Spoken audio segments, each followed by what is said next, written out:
घुटनों की दर्द की ये कहा जाता है स्टेज 1 का हो गया इसको जी, स्टेज 2 है, स्टेज 3 है, स्टेज 4 है, अब तो जी कोई इलाज नहीं है, अब तो इसको रिप्लेस करा लें। डॉक्टर साहब एक तो स्टेज वाइज बता दें, पहली दूसरी तीसरी स्टेज, उसके सिम्टम्स और साथ साथ ट्रीटमेंट बता दें। एक्चुअली ये जो स्टेजेस डिस्क्राइब की गई हैं ये एक्सरेज पे होती हैं। बंदे को तो ये कि हम स्टेज नहीं बता सकते को कौन सी स्टेज का इसको दर्द है। तो एक्चुअली नी जॉइंट पेन सब में कॉमन होती है। जैसे जैसे स्टेज बढ़ती जाती है पेशेंट का पेन बढ़ता जाता है, उसकी मोडालिटी जो मेडिसिन का या बाकी जो ट्रीटमेंट मोडालिटीज़ का रिस्पॉन्स थोड़ा सा कम होता जाता है। एक्सरे पे हम डिसाइड करते हैं कि ग्रेड 1, 2, 3 ऐसे पेशेंट इनिशियली जो मेडिसिन को रिस्पॉन्ड नहीं करते या कोई हम देखना चाहते हैं कि मोबिलिटी में बहुत सिग्निफिकेंट पेन है तो एक्सरे करवा लेते हैं, रूटीन की एक इन्वेस्टिगेशन है।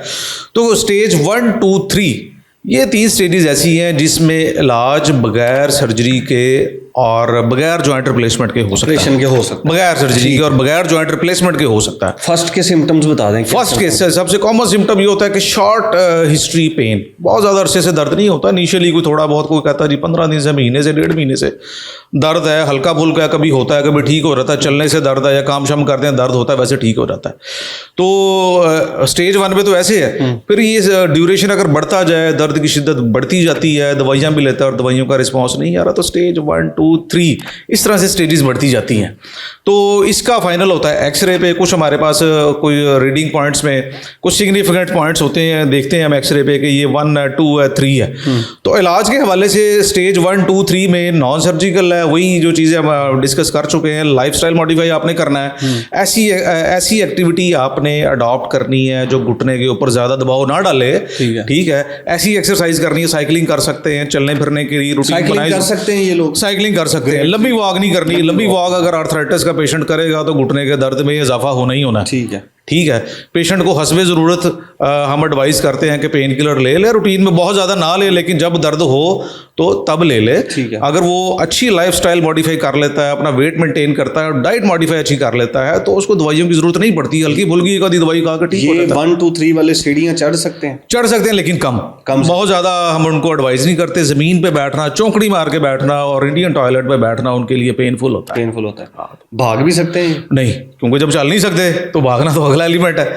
मतलब ये अगर किसी को नी पेन हो गया तो वो फिर ये स्पोर्ट्स एक्टिविटीज और इनसे अवॉइड करें। एक्चुअली नी पेन की जैसे हमने बात की है कि अगर तो ऑस्टियोआर्थराइटिस की वजह से है, मोस्ट ऑफ दी पेशेंट्स जो 40+ होते हैं, ऐसे पेशेंट्स जो स्पोर्ट्स में कम इन्वॉल्व होते हैं, रूटीन की एक्टिविटीज अपनी है, कोई बिजनेसमैन है, कोई जॉब करता है, कोई इस तरह की चीज़ें हैं, तो अगर उसको अडॉप्ट कर लेता तो उसमें बेहतर हो जाता है। स्पोर्ट्समैन में डिफरेंट टाइप की पेन होती है, कोई मेनिस्कल इंजरी है, कोई और कोई ट्रॉमा हुआ था या कोई ऐसी प्रॉब्लम आ गई, तो उनके पेन की कैटेगरी डिफरेंट होती है। और स्टेज 4 अगर आ गई है फिर उसकी मैं बात करता हूँ। ग्रेड 1 में आपने बताया कि कुछ 1 महीना हो गया, 15-20 दिन हो गए, पेन है, तो ग्रेड 1 में आ गया। सिम्टम्स उसके ये हैं, शॉर्ट ड्यूरेशन, कभी पेन हुआ, कभी चला गया खुद ब खुद, कभी आ गया। ग्रेड 2 के सिम्टम्स क्या होंगे? बढ़ना शुरू हो जाएंगे, दर्द बढ़ेगा, शिद्दत भी बढ़ेगी और ड्यूरेशन भी बढ़ जाती है। ठीक है। और कंटिन्यूसली भी होना शुरू हो जाता है। ठीक है। और इवन उसको जो है ना वो कई दफा रूटीन में रेगुलरली भी दवाइयां इस्तेमाल करनी पड़ जाती है, पेन किलर लेने पड़, सुबह शाम लेगा तो दर्द ठीक है, नहीं दवाई लेगा तो दर्द होना शुरू हो जाएगा। ठीक है।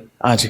तो इसलिए जैसे जैसे स्टेज बढ़ती है पेन की शिद्दत बढ़ती जाती है और मेडिसिन खाने वाली का भी रिस्पॉन्स कम होता जाता है। ऐसी सूरत हाल में फिर हमारे पास जॉइंट के अंदर कुछ इंजेक्शंस की जो मोडालिटीज आती हैं वो हम यूज करते हैं। ग्रेड 1 में भी कर सकते हैं, 2 में भी कर सकते हैं, 3 में भी कर सकते हैं, लेकिन वो इंजेक्शन की कई तरह की कैटेगरीज हैं। स्टीरॉयड के भी इंजेक्शन हैं, PRP थेरेपी है, विस्को सप्लीमेंटेशन, कुछ लोग इसको जेल वाले टीके कहते हैं। ठीक है। हाँ। तो ये डिफरेंट ग्रेड में डिफरेंट टाइप के इंजेक्शन हैं। ठीक है।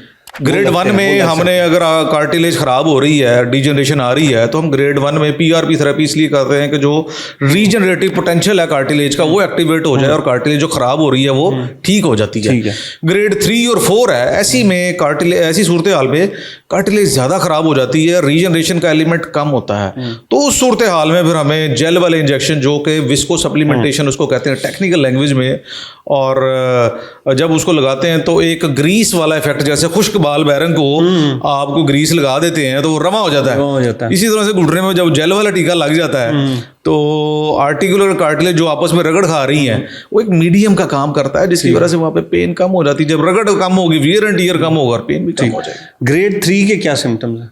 ग्रेड 3 की वही सिविरिटी बढ़ जाती है, पेशेंट का चलना फिरना कम होता जाता है, ठीक है, अपने रूटीन के मामला तो उठना बैठना, ज़मीन पे बैठना उठना, वॉशरूम से उठना बैठना बहुत ज़्यादा सीवियर पेनफुल हो जाता ठीक है। इवन कई दफ़ा ग्रेड 3 से ग्रेड 4 में जब जाते हैं तो घुटने के अंदर से टांग टेढ़ी नजर आना शुरू हो जाती है। आप देखते हैं कि बंदा जो है वो खड़ा जरूर है, एक्सरे पे भी इवन आपको विजिबल डिफॉर्मिटी कि उसकी टांग टेढ़ी घुटने के लेवल पे आपको नजर आना शुरू हो जाती है, उसको हम वेरस डिफॉर्मिटी कहते हैं। ठीक है। ग्रेड और जो कि ऑस्टियोआर्थराइटिस में आती है, जो कि डीजनरेटिव टाइप आर्थराइटिस है। ठीक है। तो ग्रेड 4 में आपको टांग टेढ़ी भी नजर आना शुरू हो जाती है। और ग्रेड 4 में फिर आप क्या करते हैं? ग्रेड 4 तो आपने बताया कि मेडिसिन से काम, टीकों शीकों से चल जाता है, गुजारा कर लेते हैं।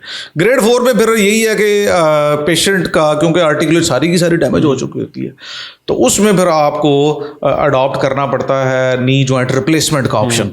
उसमें देखा जाता है कि एक कंपार्टमेंट इन्वॉल्व है, 2 कंपार्टमेंट इन्वॉल्व है।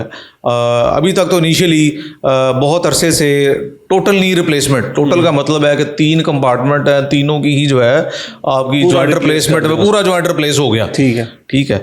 अब जो रिसेंट जो ट्रीटमेंट मोडालिटीज है उसमें यूनी कंपार्टमेंट नी रिप्लेसमेंट कहते हैं, कुछ लोग पार्शियल नी रिप्लेसमेंट। ये तीनों कंपार्टमेंट एक जितने इन्वॉल्व नहीं होते। कई दफा एक में ज्यादा प्रॉब्लम है, दूसरे में कम है, या तीसरे में बिल्कुल नहीं है। ठीक है। तो ऐसी सूरत हाल में देखा जाता है कि अगर एक कंपार्टमेंट ज्यादा इन्वॉल्व है और दूसरा उसकी जॉइंट स्पेस ठीक है और उस साइड पे दर्द भी उसको कम होती है, पेशेंट आपको स्पेसिफाई करता है कि मुझे इस जगह पे ज़्यादा दर्द है, तो आजकल यूनी कंपार्टमेंट नी रिप्लेसमेंट का भी जो है वो एक अच्छी इंटरवेंशन है। होता ये है कि जहाँ पे पूरा गोडा चेंज कराना है, गोडा चेंज करने को हम जो है वो रीसर्फेसिंग प्रोसीजर भी कहते हैं। वो अगर 30% एक कार्टिलेज इन्वॉल्व है तो आप 30% ही रिप्लेस करें। ठीक है। 70% तो ओरिजिनल है, ठीक है। 70% तो ओरिजिनल कार्टिलेज है, उसको तो चेंज करने की जरूरत ही नहीं है। ठीक है। जब 30% इन्वॉल्व है वही चेंज हो गई है तो बड़ा अच्छा। उसका फायदा ये होता है कि पेशेंट अगले दिन ही, एक तो ये है कि सपोर्ट के साथ आप चलाते थे, उस सपोर्ट की जो है वो जो बारी होती है जिस तरह से कुछ स्टिक के साथ या उसके बगैर भी इवन कुछ पेशेंट्स खड़े हो सकते हैं, चल सकते हैं, जल्दी रूटीन में आ जाते हैं। ठीक है। और एक जेन में जो फोबिया होता है ना कि मेरा पूरा गोडा ही चेंज कर देता है, वो भी जरा कम हो जाता है कि थोड़ा सा चेंज हो गया। ठीक है। Thank you so much doctor साहब, थैंक यू।